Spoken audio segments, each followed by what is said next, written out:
Paggising sa umaga, gawin nyo tong 4 na bagay. Number 1, huwag agad tatayo. Upo muna. At least siguro mga 1 minute. Pag tumayo ka bigla, ang dami nagko-collapse. Collapse, bagsak, tama ang ulo. Second, pag nakaupo ka na, ikot-ikutin mo na yung ulo, ganyan. Mga 5 beses kaliwa. Dahan-dahan lang. Kasi pag bagong gising tayo, masikip yan.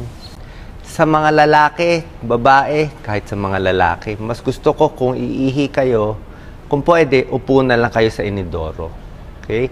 Bakit gusto ko nakaupo kayo? Kasi sa mga lalaki, lalo na yung bagong gising, may tinatawag na micturition syncope.